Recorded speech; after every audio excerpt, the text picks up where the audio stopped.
In this presentation, we will discuss audit procedures. We're keeping in mind our objective. Our objective is to audit the financial statements. As we audit the financial statements, our objective is to give an opinion on the fairness of those financial statements in relation to a set of standards, typically being generally accepted accounting standards.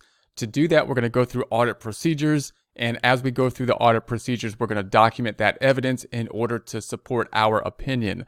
As we go through each of the audit components, when we start to test specific accounts, for example, it will be more clear as we think about specific accounts what type of audit procedures would make sense, what type of assertions would make sense with regards to those specific accounts. However, we want to take a step back because we want to think about the audit process as a whole as we plan for the different types of audit procedures. Going through the audit process, that's going to give us a better understanding of the process as a whole. It will also help us to plan more efficient audit procedures as we move forward with them. So we're going to be discussing here audit procedures from a step back, a general perspective that we would then apply to specific accounts and assertions, as we will do in future presentations. Audit procedures: acts performed by the auditor to gather evidence about whether specific assertions are met. So you'll recall that we're going to take the full audit, our goal to see if the financial statements are reported fairly, breaking that up to specific assertions, typically assertions related to specific transactions, disclosures, and or accounts. Then we're going to apply our audit procedures to those specific assertions.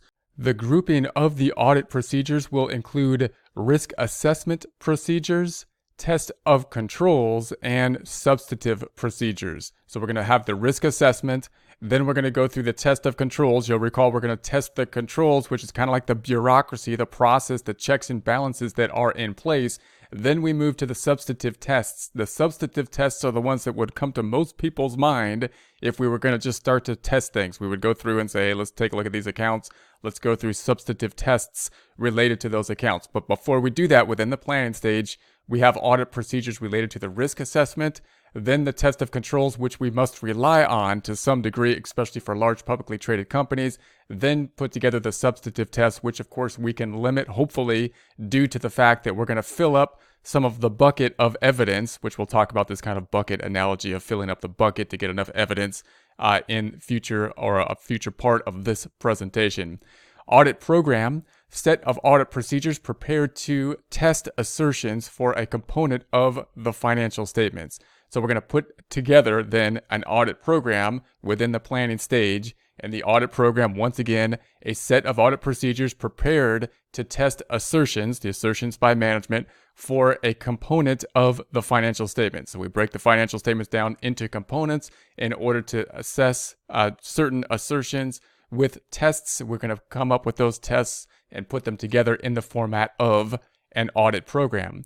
Audit program for accounts receivable, for example. So now this is going to be a specific example. We're going to say we're looking at the account of accounts receivable. How can we put together an audit program which will consist of tests of assertions? So what are the assertions? What tests can we put together to test them for that specific account of accounts receivable? So the management assertions with regards to accounts receivable are existence. Are the accounts receivable actually there? Rights and obligations. Do we own the accounts receivable, or possibly they sold the accounts receivable and are being collected in some other capacity? Completeness: are the accounts receivable recorded complete? And valuation or allocation. So if we go through the audit procedures, then existence: do they exist? We want to confirm accounts receivable do exist. And we might do that by basically actually contacting people listed in the accounts receivable, possible customers, and say, do you indeed owe the company money, or had you at this point in time some type of confirmation process? Rights and obligation: inquire of management whether receivables have been sold. So if we have accounts receivable on the books, our question is, did you sell that to basically a collection agency or something like that, or are they yours basically to collect? It's possible to sell, in essence, the accounts receivable. Completeness: agree total accounts receivable subsidiary ledger to accounts receivable control account or general ledger. So typically the accounts receivable will have a subsidiary ledger. That subsidiary ledger is going to be broken out by typically customer. We want to make sure that the subsidiary ledgers are going to agree to the control or the major account, the accounts receivable account. Valuation or allocation: we're going to test adequacy of the allowance for doubtful accounts. So in other words, accounts receivable under the Accrual method, generally accepted accounting principles, needs to be set up under the allowance method. Typically, if it's going to be material in terms of the accounts receivable that would not be collectible, we're then going to have to test and possibly recalculate the calculation for the allowance for doubtful accounts, which would be that contra asset account, and lower the value of the net accounts receivable. Another audit procedure would include the inspection of records and documents. Inspection of records and documents. Evidence from external documents is more reliable than that obtained from internal documents. So when we're going through those documentation as a part of our evidence, if we get that documentation from external sources, that's going to be more value than from internal sources. Why? Just like it would from a detective. If we're looking at the information and we're auditing the company, the fairness of the financial statements, the assertions being made by the management, then a third party, someone not related to the company, is going to be more valuable. The documentation from them more valuable than that was created internally, because if the internal documentation, if management did want to deceive us, it would be more easy for them to do that with internal documentation. So we always have to maintain this level of skepticism as the auditor. Now, there's a few different ways that we can inspect the documentation. If we think about the documentation in terms of source documents and then the journal or the ledger, or in essence the books, we can consider the source document as the driving documentation that leads towards the transaction that will be on the books. If you think about accounting software, then these are going to be the source documents, are usually the documents that actually drive the recording of the transaction within accounting software. So for example, if you work with some accounting software, let's just say QuickBooks, and you were to put in the source documents, a check or an invoice or a bill, these are the things that actually would generate the actual journal entry, the thing that would basically trigger the journal entry. Those are going to be the source documents. So we can trace then the source documents, the things that in essence trigger the transactions within the system. They trigger the transactions because of course they're related to the proper point in time, or the attempt or the thought is that they are related. In other words, revenues recognized in accordance with the revenue recognition principle, and then expenses with accordance with the matching principle or expense recognition. When inspecting documents and records, we often take what we consider to be source documents and we will compare them to the journal or ledger, the related journal or ledger. So the source document is going to be that driving type of documentation, the documentation that's going to be driving, in essence, the journal entry. Why? Because the documentation is going to be that which is going to be as close to the revenue recognition principle or the matching principle with regards to when we recognize revenue or when we recognize expenses. When you look at accounting software, let's take, for example, just QuickBooks, that's going to be the documentation that will actually drive the transaction typically. So when we enter something like a bill, source document. When we enter something like a check, source document. When we enter something like a invoice, that's going to be a source document. The software will actually record the debits and credits, of course, at the point in time that we enter that information into the accounting software. So what we want to do then is say, take a look at that source document and compare it to the books that are being created for it. A couple different ways we can do that. One is we could say, let's take the source document and compare it and track it to what we call it tracing to the actual general ledger. So to do this, we might say something, go out to the client and say, give us these invoices. We've randomly picked these invoices. We'd like you to give us those invoices. We're going to take those invoices and then we're going to trace them to what we would think the related journal entry would be on the books. So we start with the source documents. We trace them to what we would see on the books. Now to do that, and if it was an invoice, we would expect to see revenue on the books and possibly accounts receivable on the books. So we're going to trace them over and see if that is indeed the case. When we do that, we're thinking about completeness, because what we're doing is we're starting with the source document, which you would think if we had the source document, it should be in the books. So we want to be able to find it in the books. If we don't find it in the books, but we had the source document, we're pretty sure that it should have happened, should have been recorded, but wasn't. And that means that we don't think the books are complete or something's wrong in that case. Now, notice when we're thinking about completeness, oftentimes we might test revenue and whatnot, but we might be thinking more about those types of things that would make the company look bad, because our skepticism is always on the company possibly trying to look better than they are. So we might be doing this more in terms of the tracing for something like a bill. We might be saying, give us all these bills. Those would make you look bad. and then trace them over, or like a loan or something like that, and see if they're actually being recorded on the financial statements as they should. Now we can also go the other way. We can go from the journal, the actual books, and we can vouch that back to the source document. So we're going to say now it's on the books, and we're going to vouch it back. So if we took something like sales, the sales would be generated by what we would think would be invoices. We can start with the books, then pick out those sales items, and then say I would like to vouch these back to the actual source document, which in that case would be invoices. And we would do this with, you would think, with something like invoices, revenue, because again, if they're trying to look good, what might a company do to try to look good? Increase revenue. How would they increase revenue? Possibly have something on the books in terms of a revenue, and then when you take it back to the source document, there's no related invoice for it or something like that. So in this case, we'd be testing for occurrence, and oftentimes when you test for occurrence, you're looking at things like assets and revenue, because it's more likely that the company would try to overstate those types of things, assets and revenues. Now we'll take a look at audit procedures with regard to the inspection of tangible assets. So when we think about tangible assets, we're typically thinking about those larger types of tangible assets like property, plant, and equipment. And those are types of things that we can physically examine, of course. So if we have on the books, if we look on the books and they say that we have this many pieces of equipment, this many forklifts, this building, this piece of equipment, well, one thing we can do is actually go out there and physically examine whether or not that piece of equipment physically exists. So we may not be able to value it as easily as an auditor or anything like that, but we can at least go out there, we can look at it, and we can say, yep, there's a building, and we can inspect the tangible assets, usually the larger property, plant, and equipment type assets. We can also have inspection of the tangible assets, watching a process or procedure be performed by others with relation to it. Now we're going to take a look at inquiry as a type of audit evidence. When considering inquiry, it is just what it would sound like. It's us asking questions, and typically who are we going to be asking questions to? Usually it's going to be some form of management. We're usually talking about upper management, and then we're going to be talking about who's going to be in charge of a particular type of system, and or if we're testing a particular type of process, we may perform inquiry to whoever's in charge of performing whatever type of process we are looking into. So inquiry: evaluate the knowledge, objectivity, experience, responsibilities, and qualifications of individual that is questioned. So as we think about inquiry, we have to think about who it is that we are inquiring. What's going to be the item that we are testing here? Why are we inquiring this person? And is this person qualified to answer the inquiries? Now, when you think about inquiry, you're going to possibly think in your mind, if you're thinking about a detective, you're saying, hey, we're trying to review the management and try to see that this company is performing or putting together the financial statements in accordance with some set of standards as they said they are. Therefore, is inquiry reliable? And of course, as we'll see, we'll look at a hierarchy of the type of evidence.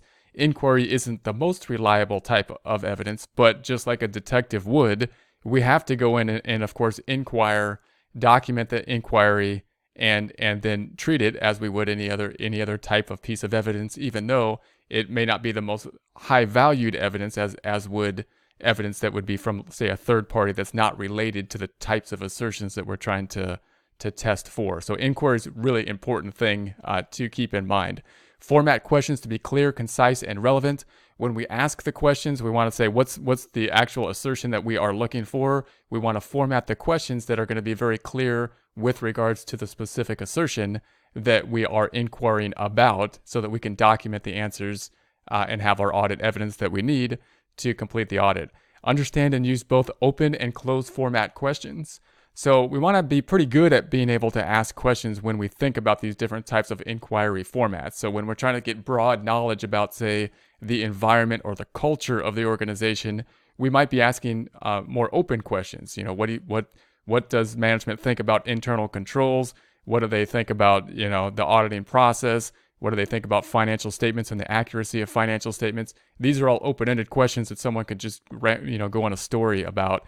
And then if we're asking a specific type of question, then we might have basically a yes or no type of question, a yes or no type answer of a question. Is this part of your procedures? Do you do this as part of your procedures? Do you sign off? Do you have to talk to someone else in order to get approval for this process or that process? Answers yes or no. Who is it that you go to for approval in order to approve some components. So there's no ambiguity in the answer to that. It's pretty much straightforward, one word, few word type of answer. So that can actually have a big effect on how well our inquiry process goes, is to be able to use those things well. Understand and apply active listening. So active listening often involves, there's different definitions of active listening, but one definition or one way to apply it would be to actually repeat back what the individual is saying. So if you're asking a question about, who do you have to go to in order to get approval, or what is the approval process, and say they go through a list of basically approval processes, then as we document this information down, we're going to repeat it back and say, this is my interpretation of what you just said right here. You're going to do A, B, C, and D. This is the process. Is that correct? And then in that format, we could basically hopefully build rapport at the same time as making sure that we're fully understanding, so that we can document what type of inquiry we're going through. Ask appropriate follow-up questions based on responses. So as we get better at the audit process, when we think about these types of items, as we go through the questioning, we may have other questions that would be relevant during that time period. Really good if we have a good interviewer that can basically go forward and ask those follow-up questions at the point in time that we have the interview, as opposed to going back, getting some supervision, and then asking new questions where we got to schedule multiple different engagements. So what we'd like to do is be able to say, ask the questions, any more questions that come up during that time period that we didn't initially have written down, we'll go ahead and ask those at that point in time as well. Next audit procedure is confirmation. Third-party direct written response to the auditor is what the confirmation is going to be. Notice what we have here, a third party, that's going to be someone outside of the organization, and it's a direct written response. A direct written response meaning it's not going to the company, it's going to the auditor. And the classic example of this that you're going to do almost all the time, even no matter what the assessment of the risk is with cash typically. So when we have cash, we'll typically look for confirmations from the bank to verify, considering the fact that cash is a very liquid type of asset and therefore something worth, a confirmation process typically. And what we'll do is we'll basically go to the bank and say, we would like a direct confirmation, not basically, we're not going to give it on the letterhead of the company and let the company receive it and then give it to us. No, we want it directly from us. We're going to say, hey, we're the auditor of the company. We're performing an audit in accordance with the company's consent, and this is our agreement. We would like to get a confirmation of, say, the bank balance at this point in time, and have that mailed directly to us, right? And that's going to be the process that we'll typically do. And by doing that, it doesn't go into the hands of the company, who potentially could alter it. Now, hopefully we're working with a company that won't alter it. We're not, but the point is that the evidence is higher valued on our system, and what we're trying to do is gather the evidence of high value. And so if we get it from the third party, it's higher value in our evidence, and so that's what we will typically try to do. Now, as we go through specific confirmations, we'll talk about different types of confirmations. There's a whole lot of different ways we can word the confirmation. We can, for example, with regards to cash, we can word the confirmation of, the client says that this is the amount of cash balance as of this stated date. Is that what your records show as well? And they would just have to say yes or no, or we can ask them for the bank balance and not give them the number, which is a bit higher amount of confirmation. But also note that the people that we're confirming with don't have to respond to us. So the bank probably will. But if we're talking to other people, like people that owe them money for accounts receivable, they're more likely to respond to us if we just ask them if a more direct question as opposed to a more open question. They may not mail the confirmation back. So we'll get into more of those types of things when we actually have confirmations related to specific assertions. But the reliability varies depending on these kind of factors: the form of the confirmation, in part the type of wording we have in the confirmation, the prior experience with the entity that's going to be a factor as well, and the nature of the information being confirmed. What type of thing is it that we are confirming? Is it cash? Is it accounts receivable? Is it a loan or something that's on the books? So here's going to be a confirmation process. This is going to be types of confirmations or things that we typically would consider a confirmation as an audit procedure to gather some audit evidence. So cash, again, almost always will you do cash. Doesn't really matter what the risk factors you say. Cash is inherently risky. Therefore, we almost always confirm to the bank. We send a letter to the bank, not on the company letterhead, but on our letterhead. We are the auditor. We're auditing this company. we would like to confirm, any liabilities as well as cash, typically with the bank. And then accounts receivable. So we might have confirmations to customers. And you can see this will be a little bit more difficult. We're not going to send out a confirmation to all the customers, but we're going to say if we could send out a sample of confirmations, we can give an idea that that these accounts receivables are real and therefore be good with them. But note that the accounts receivable to customers aren't as likely to give back the confirmations to us. So we have the bank, if the bank doesn't mail us back the confirmation, we have a problem. If the customers may not mail back the confirmation, we're going to have to think about what type of confirmation or how many would be acceptable to get back from customers. So inventory on consignment. So what if they have inventory on consignment that's somewhere else? Then we might have a confirmation for the consignee. The accounts payable, we might have actually send things out to the individual vendors, confirmations, not things, to the individual vendors. And we'll probably do this more for the receivables because we're more skeptical of the receivables being real. Accounts payable, it's less likely that they're going to overstate accounts payable. So the confirmation to confirm that the accounts receivable that they're reporting on the books is actually there, less likely, but could be something worth doing. Bonds payable to bondholder. Insurance coverage, we might contact the insurance company. So audit procedures, we have the recalculation. We can go through recalculation as an audit procedure. We'll go through the mathematical accuracy. So we'll actually go through whatever, if it was like depreciation and we wanted to recalculate it to see if their math was accurate. Any type of estimate, we can do that with. Allowance for doubtful accounts, we can recalculate it.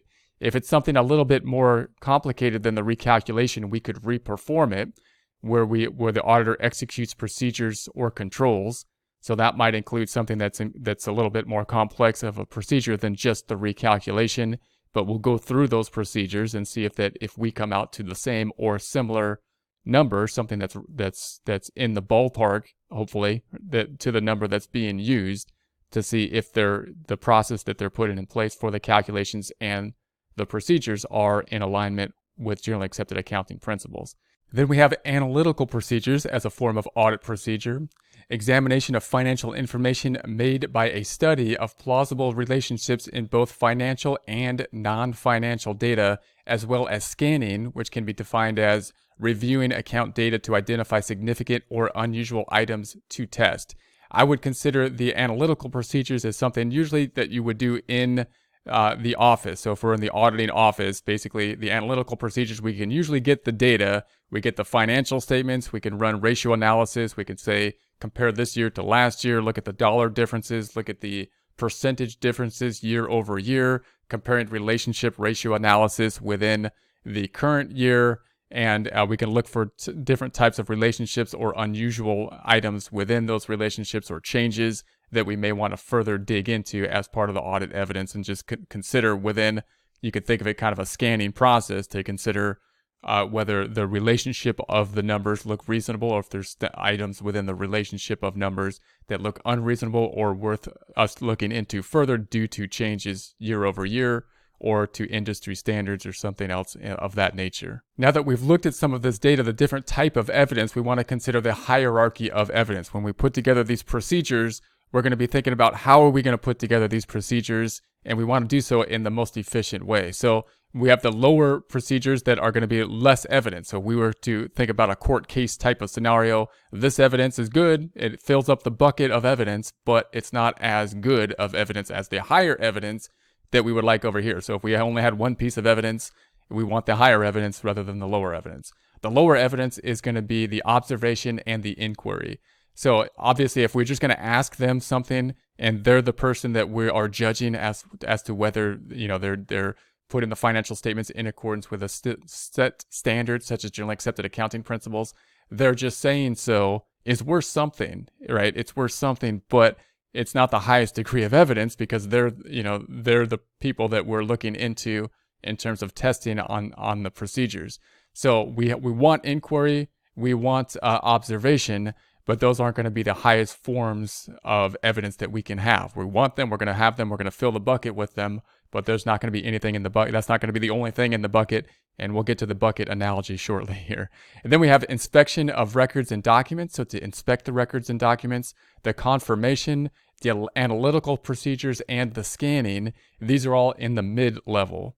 And then the high level is going to be the inspection of tangible assets. So the reperformance and the recalculation.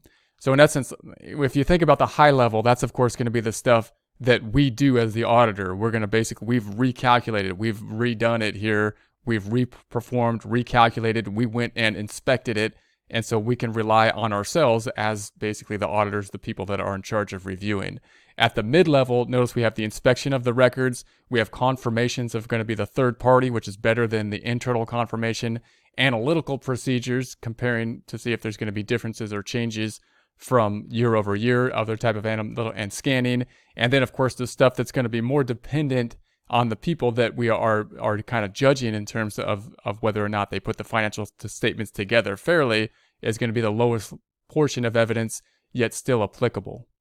So if we consider this process in kind of a flowchart type format, we could start off with, after assessing potential effectiveness of internal controls, will test of controls be conducted? So if we're trying to think about a certain assertion or a certain account, this is the process that we can think about going through.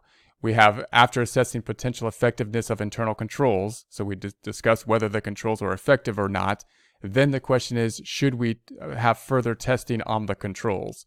If we're talking about a publicly traded company, we almost always test the controls. If the controls were not effective, we have a big problem.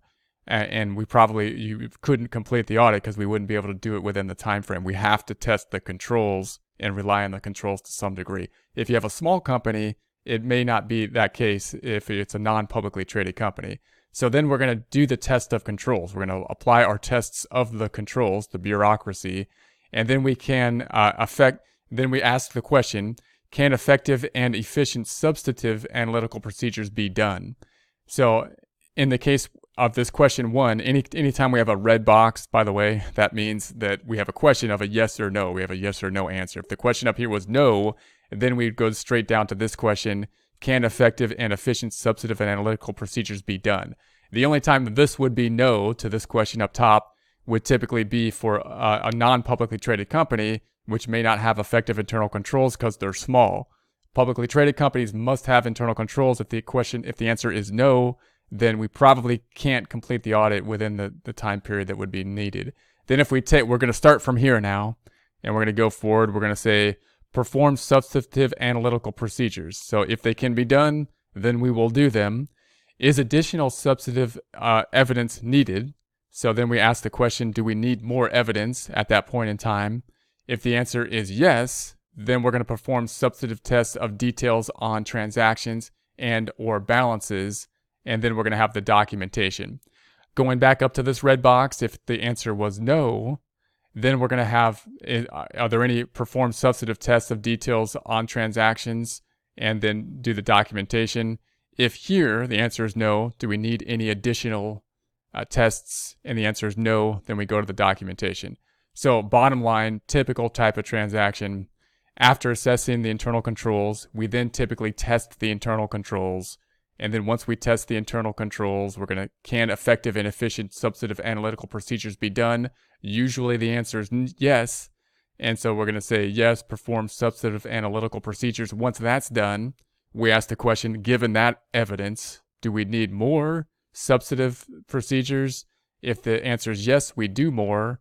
If the answer is no, then we go, okay, we're good. The bucket is full. We have the evidence necessary in the bucket for that, and therefore we document the results. Now let's take a look at this bucket analogy that we've been talking about here. Note that what we're doing is trying to get some evidence, and you can imagine the evidence we're gathering as, so we have to fill up basically a bucket, and once we get the bucket up to a certain level, we could say that we have enough evidence for a particular type of assertion.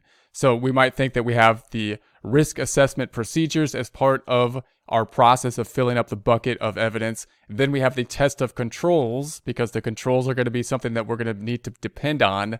Then we're going to have the substantive analytical procedures. And note, if the test of controls are strong, we can have less substantive analytical procedures and still fill up this bucket.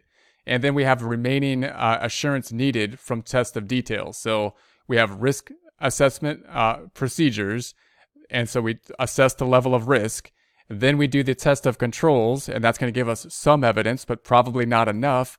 Then we do the substantive tests in order to fill the bucket. We do as many as we think we need to, given the risk and the test of controls. And then we assess whether or not any more testing is done, and we do remaining assurance needed from the test of details.